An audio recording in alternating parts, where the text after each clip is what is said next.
AP CM Chandrababu నెల్లూరులో ఉన్న మంత్రి నారాయణ కుటుంబాన్ని పరామర్శించారు.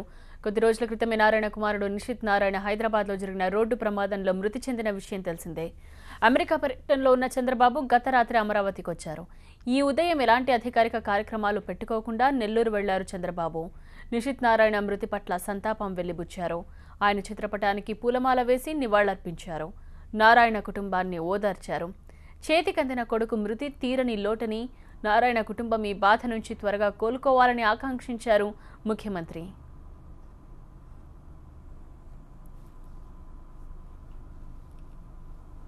మానసికంగా ఎంత క్షోభ అనుభవిస్తున్నారో మనకు అర్థమవుతుంది.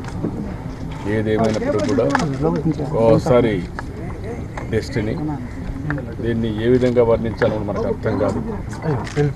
అలాంటి పరిస్థితి ఈరోజు.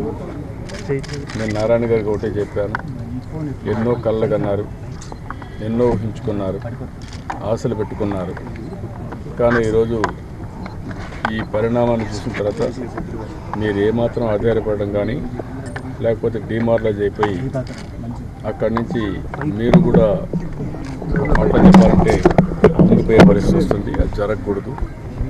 మీరు ఒక ఆశయం కోసం పనిచేస్తున్నారు. ఆ ఆశయం కోసం పనిచేసినప్పుడు కొన్ని సమస్యలు వచ్చినా ఆ సమస్యలను సమర్థవంతంగా ఎదుర్కొనే ధైర్యం భగవంతుడు మీకు ఇవ్వాల్సిన అవసరం ఉంది. అందుకే ఆ కుటుంబ సభ్యులకి నేను ఆ ధైర్యాన్ని ఇవ్వడానికి వచ్చాను.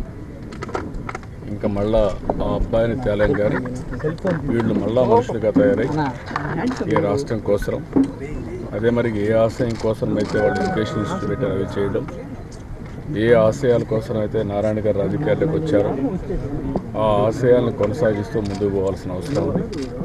అలాంటి ధైర్యం భగవంతుడి వారిని మనస్ఫూర్తిగా కోరుకుంటూ అదే మరి కుటుంబ సభ్యులు తెలియజేస్తూ నిషిత్ నారాయణకి ఆత్మకు శాంతి కలగాలని భగవంతుని